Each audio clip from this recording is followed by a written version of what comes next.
I get a call. I'm summoned to go to Sicily's Island. Sicily Island is in the Indian Ocean there. There's a city called Victoria.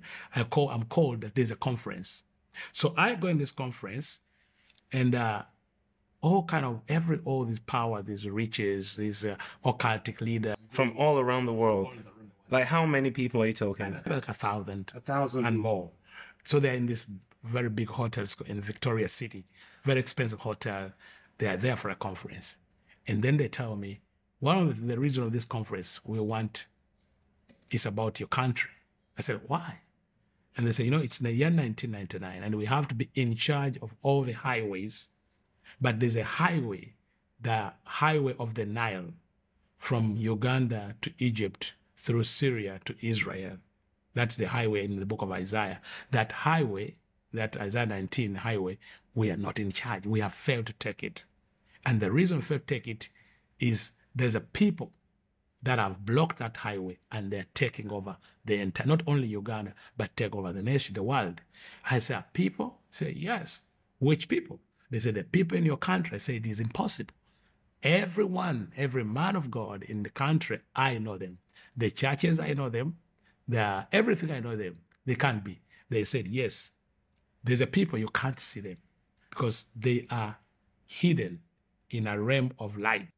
Oh, so that's why even you in the territory could not see. I could not see. You could not perceive their activity. The activities. But now those higher enough in the powers could see the effect of this group. So they tell me they say, there's a people. I say, which people? They tell me there's a group of women, 20 women. 20 women and one pastor. And one pastor, a young man, a pastor, and 20 illiterate women who have taken over the territory. Okay, now just pause a sec. For those of you listening, when I heard his testimony in 97, this is the part, including the part about John Melendi, this is the part that arrested me. So you want to listen carefully, especially those of you who are Christians, who want to grow in the spirit, want to grow in prayer. Listen carefully to what he's about to share here. This is powerful. So there were 20 women and one pastor. So I am in this conference. And Sicily's. The who is who in the world is there. The important guys, the riches, and they're telling me about a group in my country, which I do not know. And I could see in this conference, we had small meetings, the confusion, the terror, the fear. I never seen this. When we're in the occult, you show this kind of confidence, you're in charge. But in this meeting, men and women didn't know what to do. So they're telling me there is a group. 20 women and a man. Then when they say that, listen, what happened? Maybe people may not understand this. Then I am made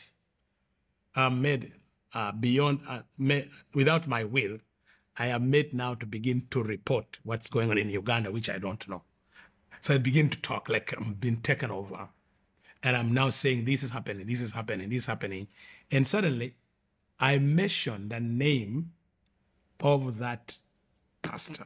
So you've lost me. So basically, a spirit is speaking through you. A spirit is speaking through me. Telling the people the activity of what's going on in Uganda that you were not even aware. So you're pretty much, a mouthpiece for a spirit. A mouthpiece for a spirit.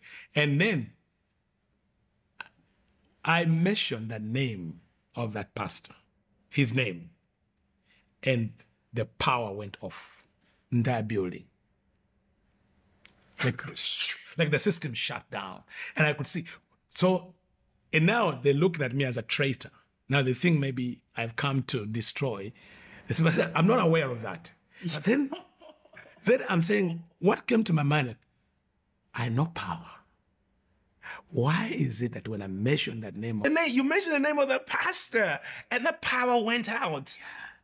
And then I realized, this man for years had covered his name in the name of Jesus Christ. So you mention his name, it's as if it's the name of Jesus you're mentioning. That one, there are things that I used to see and kept wondering, maybe there may be some power than the power we have.